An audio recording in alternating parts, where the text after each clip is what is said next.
নমস্কার। তিলোত্তমার আজকের পর্বে রিভিউ নিয়ে বাংলা সিরিয়াল সমাচার তোমাদের সামনে এসে গেছে। তো আজকের পর্বে রিভিউতে যেটা দেখা যাচ্ছে, শুরুতেই তমসা তো যাই হোক গান গেয়ে সবার মন জয় করেই নেয়, বাড়িতে সবাই মিলেই গান গাইছে। তো সেখানে ওর ঠাম্মির মনের দ্বিধা দূর হয়ে যায় যে না, এই আমার তিলোত্তমা। এবার তিলোত্তমা তমসা সবার হাতে গিফটগুলো তুলে দিচ্ছে, ওর শ্বশুরবাড়ি থেকে যা যা গিফট এসছে সবার জন্য সবাইকে সেটা তুলে দিচ্ছে। তো সবাইকে এক এক করে দেওয়ার পর ওর বাবা এবার বলছে যে আমার গিফটটা কোথায়। তো ওর মা বলছে কি তুমি হ্যাঙ্গার মতো করছো গো, বলে না গিফট পেতে কার না ভালো লাগে না। দেখা যাচ্ছে ওর বাবার মন খুব খুশি, খুব হাসছে। তো তখন ওর কাকা বলছে, তমসার কাকা, যে যাক এটা খুব রেয়ার কেস ঘটলো কিন্তু। তো আলেখ্য বলছে কোনটা, বলে এই যে দাদা যে হাসলো, তখন ওর দাদা আবার চুপ করে যায়। তো তারপরে গিয়ে তমসা আবার ওর বাবার হাতে গিফটটা তুলে দেয়। তো যাই হোক ওর বাবা মেয়ে জামাইকে খুব আশীর্বাদ করছে, ছেলেকে বলছে আমার মেয়েকে খুব যত্ন করে রেখো, ও দেখো খুব লক্ষ্মী বউ হবে। তো তমসা মনে মনে বলছে লক্ষ্মী বউই তো হতে চেয়েছিলাম, কিন্তু এই অসুররা হতে দিল কোথায়। তাই তো এই মা দুর্গার আগমন হয়েছে অসুরদের নিধন করার জন্য। আর ওদিকে দেখা যাচ্ছে যে সিসি কিন্তু এই তিলোত্তমার সাথে ঘটে যাওয়া সেই ঘটনার ভিডিওটা দেখছে। আর তখন সেখানে এসে উপস্থিত হয় তিলোত্তমার যে মা বাবা, সে যে বাইরে ঝামেলা করছে তারা। তো দেখা যাচ্ছে যে তারাও ডিপার্টমেন্টেরই লোক, ডিপার্টমেন্ট থেকেই তাদেরকে পাঠানো হয়েছে।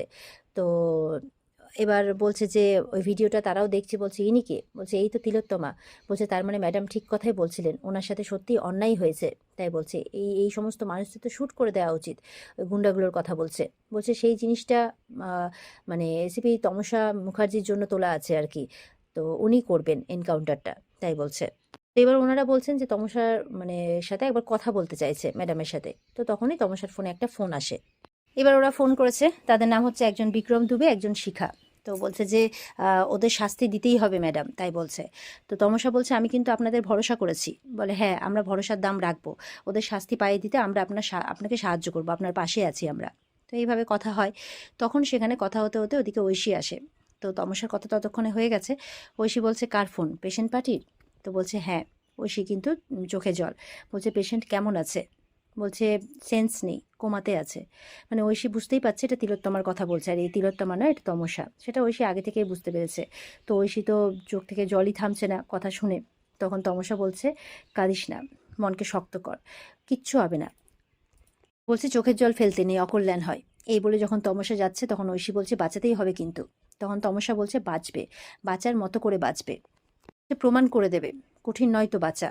এটা একজন প্রত্যেকটা মেয়ের লড়াই, সমাজের মেয়ের লড়াই, সব মেয়েদের লড়াই, এইভাবে বলছে। তখন কিন্তু ওর কাকি ওখানে আসে, এসে বলছে যে কী ব্যাপারে কথা বলছিস তোরা? ঐশীকেও বলছে তুই এখানে? বলছে না আমি এখান দিয়ে যাচ্ছিলাম। তো তো তমসা বলছে এই তো যাচ্ছি আমি এক্ষুনি, ওর বরকে খেতে ডাকছে, ওও যাবে। তো বলছে যে কোন ব্যাপারে কথা বলছিলিস? বলে না ওই রবি ঠাকুরের একটা কবিতার নিয়েই কথা বলছিলাম, একটা নাটক নিয়ে, এই বলছে। দিয়ে ওখান থেকে কিন্তু চলে যায়। কিন্তু ওর কাকিমার কিন্তু যথেষ্ট সন্দেহ হয়। এরপরে যখন আলেখ্য আলেখ্য করে ডাকতে ডাকতে তমসা যাচ্ছে, ওর ঠাম্মি বলছে সে কি রে, নাম ধরে ডাকছিস কেন? বলে তাহলে কি বলে ডাকবো? বলছে কেন, ওই কি গো, হ্যাঁ গো, শুনছো, এইভাবে ডাকবে। আমরা আমরা কিন্তু আমাদের স্বামীদের কখনো নাম ধরে ডাকিনি। তো এবার তমসা করবে কি, ও ঠাম্মির কথা শুনে তাই বলছে, ও গো বলে ওর স্বামীকে ডাকছে। তখন তো ওর বর আবার ডাক শুনে অবাক, কারণ ও সেই ফুলসজ্জার রাতের তমসার বলা কথাগুলো মনে করছে। তো তমসা তখন কাছে এসে তখন আবার আপনি আগেই করছে যে চলুন। তখন সেটা আবার ওর কাকা শুনে ফেলে। তো বলছে কি রে, আবার আপনি আগে করছিস কেন? তো তমসা বলছে না না চলো, এই বলে চলে যায় বরকে নিয়ে। তখন ওর কাকুরও কিন্তু বেশ মিস্টেরিয়াস লাগে ব্যাপারটাকে। ওর কাকিমা বলছে আমিও তোমার সাথে একমত, বেশ মিস্টেরিয়াস ব্যাপারটা। তো ওরা যথারীতি সন্দেহ করছে। এরপরই দেখা যাচ্ছে তিলোত্তমার ফোন বাজছে। সেই ফোনটা তো তমসার কাছেই আছে, তমসা রিসিভ করেছে। ফোন করেছে ডক্টর প্রতাপ সেন। তো তমসা বলছে ও স্যার আপনি বলুন। বলে আজকে আপনি ডিউটিতে আসবেন না? বলে না আজকে ডিউটিতে যাব না, আজকে কোনো পেশেন্ট নেই। বলে ওটিও নেই? বলে না আজকে ওটি রাখিনি আমি। আজকে আমি মানে বাপের বাড়িতে এসেছি। বলে কোন বাপের বাড়ি? বলে কেন, দেবরাজ মুখার্জির বাড়ি। তো বলছে মায়ের নাম কি? বলে এবার কি আধার কার্ড চাইবেন না প্যান কার্ড চাইবেন? আইডেন্টিটি প্রুফ চাইছেন কেন? আপনি তো এবার দেখছি আমার বাড়ির ভেতরেও ঢুকে পড়ছেন। বলছে আপনার বাবা মাকে আমি নার্সিংহোমের বাইরে দেখেছি বিচার চাই করে বলতে, ভেঙে পড়া নুয়ে পড়া একজন মানুষ, কিন্তু আপনি কে তাহলে? বলছে আমি তিলোত্তমা, আমার বিয়ে হয়েছে, আমি সংসার করছি, তো বরের সাথে ঘর করছি, ফুলসজ্জাও হয়েছে, এখন ভাত কাপড়ও হয়েছে, এখন আমি অষ্টমঙ্গলাতে এসেছি। আমি তিলোত্তমা, আপনি তিলোত্তমার ফোনে ফোন করেছেন, আমি তিলোত্তমা। ডক্টর প্রতাপ তো বারবার করে সেই বৃষ্টির রাতে তিলোত্তমার বডিটা পড়েছিল সেই কথাই ভাবছে, তাই ও বলেই দিচ্ছে আপনি তিলোত্তমা হতে পারেন না, কারণ আমি নিজে তিলোত্তমাকে বলতে গিয়ে থেমে যাই। তো বলছে কি, আপনি নিজে কি বলুন? তখন তমসাই বলছে তিলোত্তমার লাশ দেখেছেন বৃষ্টির মধ্যে, বৃষ্টিতে ওর রক্ত ধুয়ে মুছে গেছে। তখন তো এইসব কথা শুনে মানে প্রতাপের কিন্তু যথারীতি ঠোঁট মুখ কাঁপছে। বলছে কোনো হিসেব মুছে যায়নি ডক্টর প্রতাপ সেন, একদিন এরকমই বৃষ্টির রাত থাকবে আর এইরকমই রক্ত বইবে আর আপনি সেখানে মানে বলছে আর কি আপনি সেখানে পড়ে থাকবেন এরকমভাবে বলছে। এবার কিন্তু প্রতাপ যথারীতি তমসার কথা শুনে ভয় পেয়ে গেছে। বলছে আপনি কি চাইছেন আপনি? বলছে আপনার পেছনে দাঁড়িয়ে আছে একজন ডক্টর যে আপনার কথায় ওঠে বসে আর কি। তো বলছে আপনি কিন্তু আপনার লিমিট ক্রস করবেন না। কে আপনি? তো আবারও বলছে আমি তিলোত্তমা মুখার্জি। তো বলছে আপনি খেলছেন আমার সাথে, আপনি খেলছেন। তমসা বলছে খেলা তো সবে শুরু হয়েছে। তো এবার যাই হোক, এবার তমসাকে বলছে থামলেন কেন আপনি? বলুন। আমার কিন্তু নার্সিংহোমের একজন স্টাফ মরেছে, চিন্টু নস্কর। আপনি কিন্তু চেনেন না যে আমি কে। তখন বলছে কে চিন্টু? এভাবে তমসা বলছে। বলে এই আপনি একদম প্রিটেন্ড করবেন না, কিন্তু আপনি একদম জানেন না আমি কে। তো যখন খুব হাইপার হয়ে যাচ্ছে মানে ডক্টর প্রতাপ, তখন ওই আবির এসে ফোনটা কেড়ে নেয় আর বলছে এটা কি করছেন আপনি? ফোনটা তখন কেটেও দেয় যে আপনি এটা কি করছেন। তো প্রতাপকে কোনো ক্রমে আবির সামলে নেয় যাতে সে এক্সাইটেড হয়ে কোনো কিছু বলে না দেয়। তো যাই হোক, ওদিকে তমসা বলছে যে আমি নিশ্চিত যে এতক্ষণে ডক্টর প্রতাপ সেনের বিপি হাই হয়ে গেছে আর আপনি অপেক্ষা করুন এরকমই একটা শ্রাবণ মাসের জন্য। বলছে তিলোত্তমার বিচার আমি পাইয়ে দেব তমসা মুখার্জি। আর ঠিক তখনই তার কাকিমা আবার পেছনে চলে আসে আর বলছে তুই কার সাথে কথা বলছিলি? এদিকে কাকিমণি এসে বলছে যে কার সাথে কথা বলছিলি? তমসা বলছে আমার সিনিয়র ডক্টর, ওই ওটি করতে যাচ্ছি না তো, পেশেন্ট দেখছি না তাই জন্যই। তো বললাম দ্বিধাগমনে এসেছি। তো বলে কি বললেন? বলে উইশ করলেন, সুখী বৈবাহিক জীবনের জন্য উইশ করলেন। বলে ও। তো এই বলে বলছে আমার খুদ শাশুড়ি খেতে বসছেন, আমি ওখানে যাচ্ছি। তখন বলছে দাঁড়া, এই ফোনটা কার? মানে তমসার ফোনটা পেয়েছে। বলে আমি দেখিনি কিছু, পাসওয়ার্ড দিয়ে লক করা আছে, আমি কিচ্ছু দেখিনি। কিন্তু কি বলতো, তিলোত্তমার একটাই ফোন ছিল বিয়ের রাত পর্যন্ত। তখন তমসা বলছে উপহার পেয়েছি, উপহার। এই বলে তমসা চলে যায়। তো কাকিমণিও চুপ করে চলে যায়। সেটা আবার ঠাম্মি চুপ করে শুনছে। বলছে তাই তো, তিলোত্তমার কাছে তো একটাই ফোন ছিল, ওর কাছে তো দুটো ফোন ছিল না। তাই তো, ব্যাপারটা কি হলো? তখন বলছে, ওখানে ঐশী চলে আসে, এসে বলছে ওটা আমার ফোন, নতুন কিনেছি, এই বলে চলে যায়। তো ঠাম্মি বলছে না না, হিসেব মিলছে না, কিছুতেই হিসেব মিলছে না।